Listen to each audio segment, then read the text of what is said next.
تمام تعریفیں اس رب کائنات کے لیے ہیں جس نے اس کارخانہ عالم کے کسی بھی ذرے کو بے مقصد پیدا نہیں فرمایا۔ وہ ایسا زبردست ہے، کوئی شے اس سے علم اور ارادے سے چھپ نہیں سکتی، نہ کوئی اس سے بچ سکتا ہے۔ وہ کسی کا محتاج نہیں اور ساری کائنات اس کی محتاج ہے۔ بسم اللہ الرحمن الرحیم۔ الحمد للہ الذی خلق الانسان من صلصال من حمأ مسنون وخلق الجان من مارج من نار والصلاة والسلام على سید الخلق محمد وعلى آلہ وصحبہ اجمعین۔ ناظرین محترم، السلام علیکم ورحمۃ اللہ وبرکاتہ۔ مقصد تخلیق کائنات کے عنوان سے آج ہم آپ کو جنات کی تخلیق کے بارے میں بتانا چاہتے ہیں، اور پچھلے حلقے میں ہم نے آپ کو بتایا تھا کہ جنات کو اللہ تبارک و تعالیٰ نے کب پیدا کیا اور یہ دیکھنے میں کیسے ہیں۔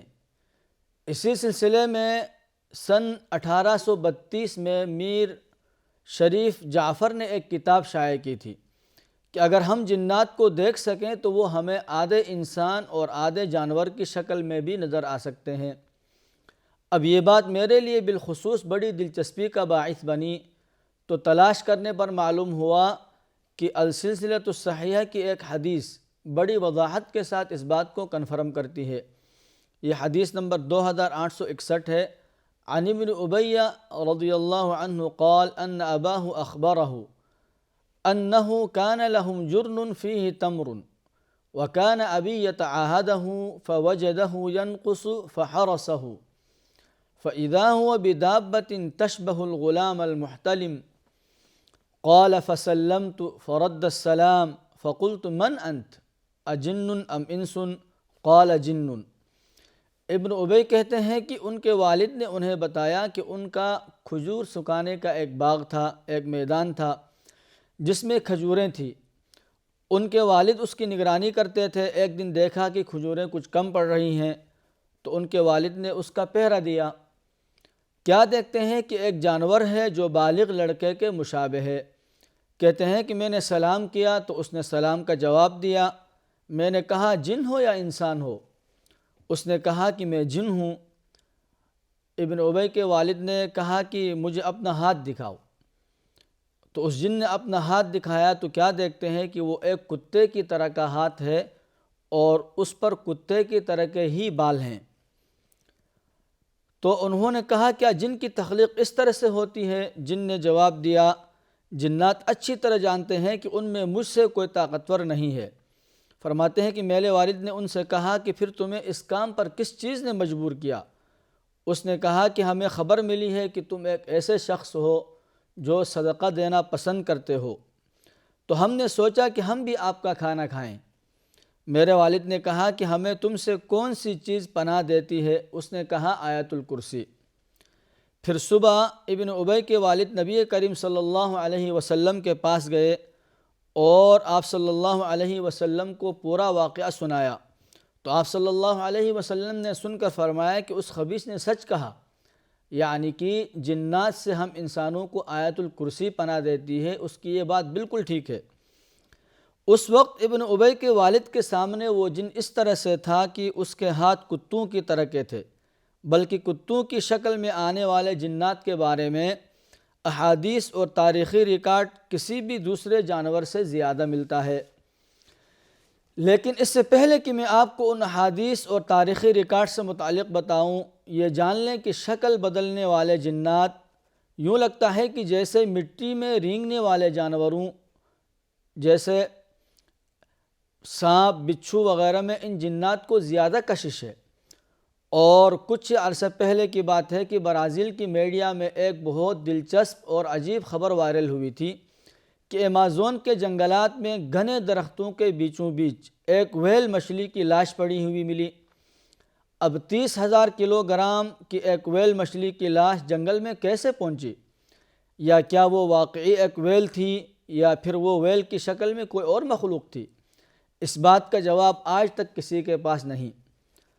آپ سب نے حضرت سلیمان علیہ السلام کو جنات پر حکومت دیے جانے کے بارے میں ضرور سنا ہوگا کہ حضرت سلیمان علیہ السلام کی اس عظیم الشان اور حیرت انگیز سلطنت کے بارے میں آپ کو بعد میں بتائیں گے، لیکن فی الوقت آپ کے سامنے سورہ صاد کی کچھ آیتوں کا ذکر کرتا ہوں۔ یہ آیت نمبر 34 سے 38 تک ہے۔ اللہ تبارک و تعالیٰ کا ارشاد ہے کہ فَسَخَّرْنَا لَهُ الرِّيحَ تَجْرِي بِأَمْرِهِ رُخَاءً حَيْثُ أَصَابَ وَالشَّيَاطِينَ كُلَّ بَنَّاءٍ وَغَوَّاصٍ وَآخَرِينَ مُقَرَّنِينَ فِي الْأَصْفَادِ هَذَا عَطَاؤُنَا فَامْنُنْ أَوْ أَمْسِكْ بِغَيْرِ حِسَابٍ۔ اور یہ بھی واقع ہے کہ ہم نے سلیمان کی آزمائش کی تھی اور ان کی کرسی پر ایک دھڑ لا کر ڈال دیا تھا، پھر انہوں نے اللہ سے رجوع کیا اور کہنے لگے کہ میرے پروردگار میری بخشش فرما دے اور مجھے ایسی سلطنت عطا فرما جو میرے بعد کسی اور کے لیے مناسب نہ ہو۔ بے شک تیری اور صرف تیری ہی ذات وہ ہے جو اتنی سخی اور داتا ہے۔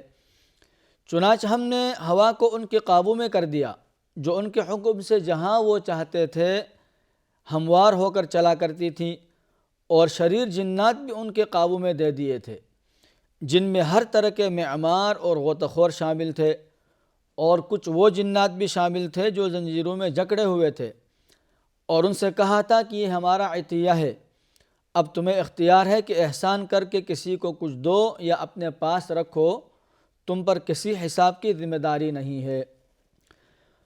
اس وقت اسپین کے شہر اوکسانا میں ایک عربک مسودہ موجود ہے جو الاندلس یعنی مسلم اسپین کے دور کی ایک عمارت کے نیچے سے ملا تھا، اور اس مسودہ کو خطرناک ناموں کی کتاب کا نام دیا گیا تھا۔ اس کتاب میں بڑی تفصیل کے ساتھ لکھا ہے کہ کیسے ایک بادشاہ یعنی سلیمان علیہ السلام کے سامنے 72 جنات کو پیش کیا گیا تھا، اور انہوں نے بادشاہ سلیمان کو اپنی قوتوں اور طاقتوں کے بارے میں بتایا تھا کہ وہ کیا کچھ کر سکتے ہیں۔ اور پھر اسی حوالے سے ایک اور ریفرنس مجھے 9ویں صدی کے ایک عراقی اسکالر ابو فراش محمد کی ایک کتاب الفہرست میں بھی ملا۔ اس کے چند اوریجنل کاپیز آج بھی استنبول، برلن اور پیرس میں موجود ہیں۔ انہوں نے ان 72 جنات میں سے 70 جنات کی بڑی تفصیل لکھی ہے جو کہ بادشاہ سلیمان علیہ السلام کے دور میں موجود تھے۔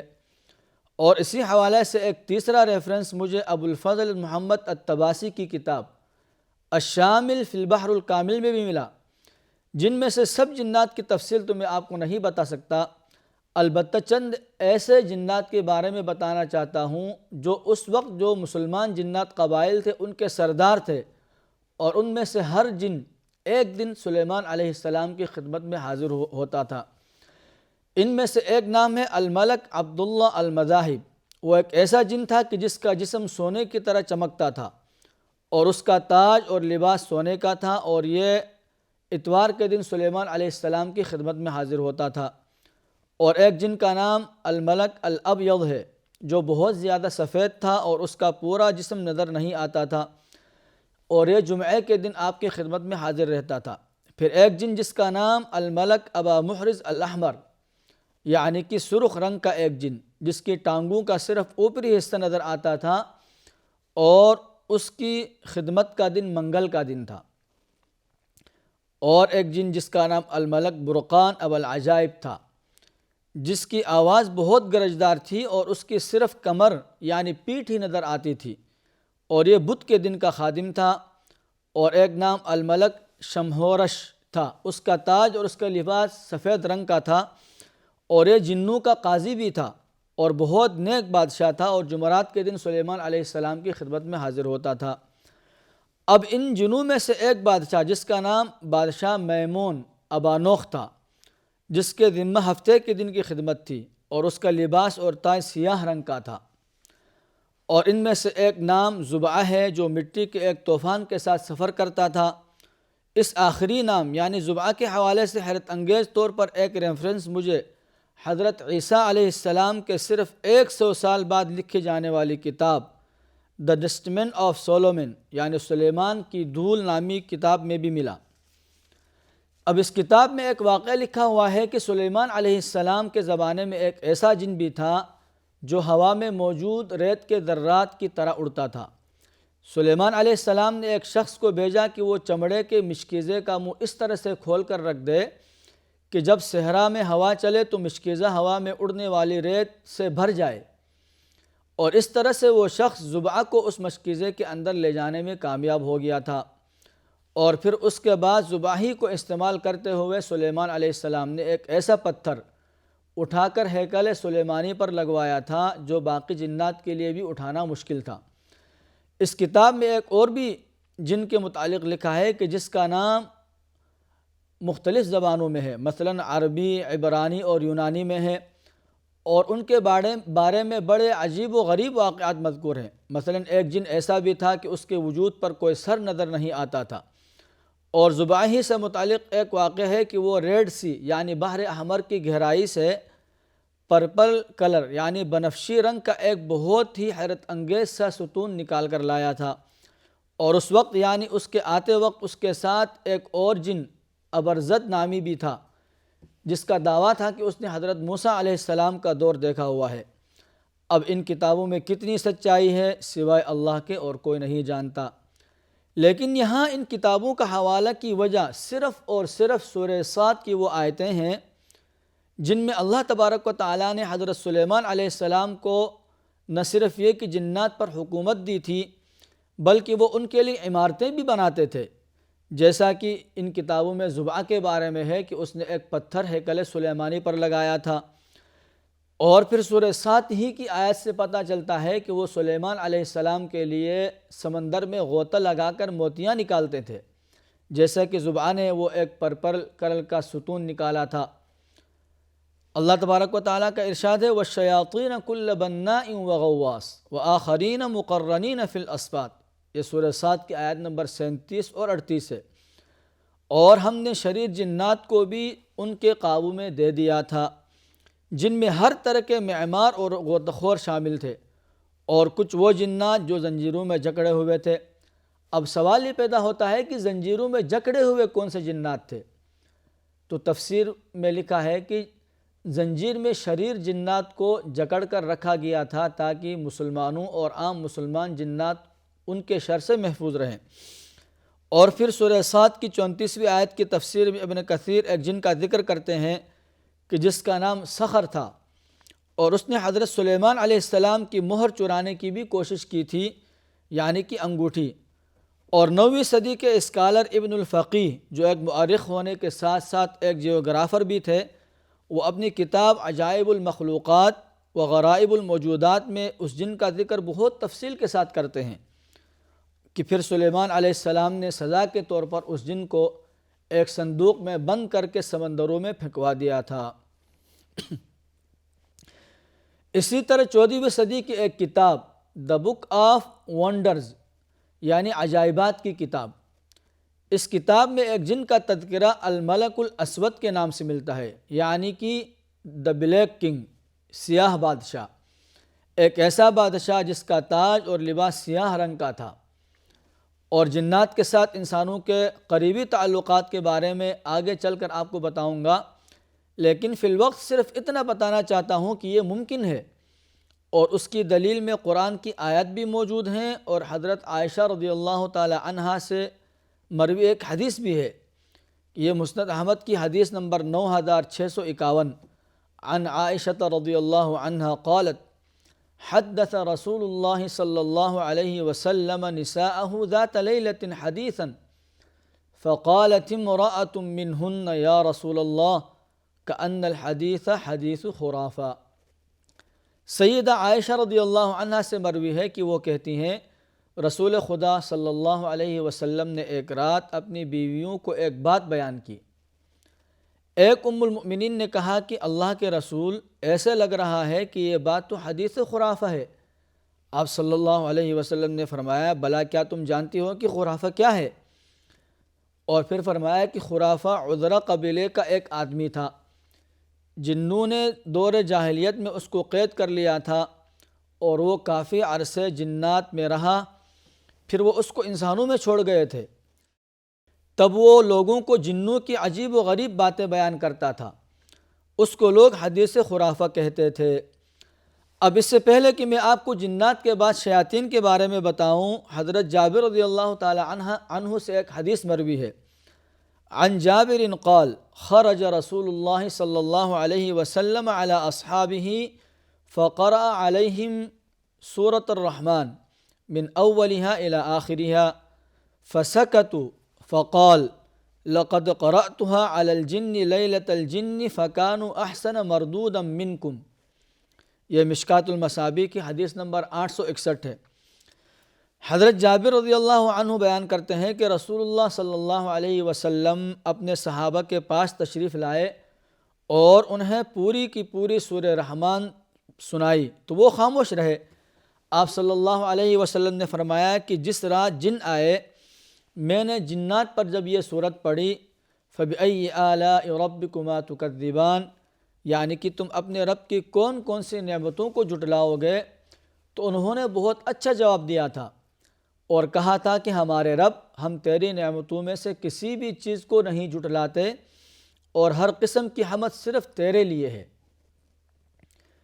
اور لیلۃ الجن والی رات جنات نے آپ صلی اللہ علیہ وسلم سے اپنی خوراک کے بارے میں بھی سوال کیا تھا، تو آپ صلی اللہ علیہ وسلم نے انہیں بتایا تھا کہ ہر وہ جانور جس پر اللہ کا نام لیا جائے تو اس کی ہڈی پر لگا ہوا گوشت تمہارے ہاتھ میں آ کر اور زیادہ گوشت والا بن جائے گا اور یہی تمہاری خوراک ہے۔ اور ہر نرم قدم والے اونٹ اور پھٹے ہوئے سمو والے جانور کی لید تمہارے جانوروں کا چارہ ہے۔ اور اسی وجہ سے آپ صلی اللہ علیہ وسلم نے انسانوں کو ان دونوں چیزوں سے استنجا کرنے سے منع کیا تھا، اور یہ مسلم کی حدیث نمبر 1007 ہے۔ اب یہاں تک پہنچ کر آپ کو کافی حد تک جنات کے بارے میں اندازہ ہو چکا ہوگا کہ وہ دیکھنے میں کیسے ہو سکتے ہیں، وہ اچھائی اور برائی کے درمیان فرق بھی سمجھتے ہیں، وہ کھاتے بھی ہیں اور وہ پیتے بھی ہیں، اور ان کے جانور بھی ہیں جیسے کہ ہم انسانوں کے جانور ہیں، لیکن ان کی تخلیق کی حقیقت کو قرآن پاک میں مارج کے لفظ سے بیان کیا گیا ہے، یعنی کہ بغیر دھوئیں کے آگ، اور سموم کا لفظ بھی ہے یعنی کہ آگ کی تیز لپٹ۔ اب ایگزیکٹلی یہ کیسی آگ اور کیسی لو ہے یہ صرف اللہ ہی بہتر جانتا ہے۔ اور حضرت عائشہ رضی اللہ تعالیٰ عنہ سے مروی حدیث سے پتہ چلتا ہے کہ اللہ تبارک و تعالیٰ نے ان کی تخلیق اس مادے سے کی ہے جو ہمارے لیے بیان نہیں کیا گیا، شاید جسے ہم کبھی سمجھ ہی نہ سکیں۔ اب آگے انشاءاللہ اگلے نشست میں ہم آپ کو مزید اس بارے میں بتائیں گے۔ وآخر دعوانا ان الحمد للہ رب العالمین۔